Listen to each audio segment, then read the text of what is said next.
நேற்று முன்தினம் ஒரிசா கடலோர பகுதிகளையொட்டிய வடமேற்கு வங்கக்கடல் பகுதிகளில் நிலவிய காற்றழுத்த தாழ்வு பகுதி நேற்று காலை ஆழ்ந்த காற்றழுத்த தாழ்வு பகுதியாக வலுப்பெற்று அதே பகுதிகளில் நிலவுகிறது.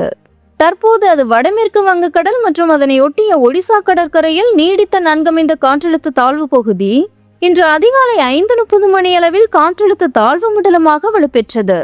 இந்த தாழ்வு மண்டலம் வடக்கு வடமேற்கு திசையில் நகர்ந்து இன்று முற்பகல் மேற்கு வங்கம் மற்றும் வங்கதேசம் இடையே சுந்தரவன சதுப்பு நில பகுதிகளில் கரையை கடக்கும் என எதிர்பார்க்கப்படுகிறது. மேலும் இந்த தாழ்வு மண்டலத்தால் இன்றும் நாளையும் கேரளா, கர்நாடகா மற்றும் தமிழகத்தின் மேற்கு தொடர்ச்சி மலையோர மாவட்டங்களில் தென்மேற்கு பருவமழை தீவிரமடைந்து காணப்படும் என்று வானிலை ஆய்வு மையம் எச்சரித்துள்ளது. இன்றும் நாளையும் நீலகிரி மற்றும் கோயம்புத்தூர் மாவட்டத்தின் மலைப்பகுதிகளில் ஒரு சில இடங்களில் கனம் முதல் அதிகனமழை பெய்ய வாய்ப்புள்ளது.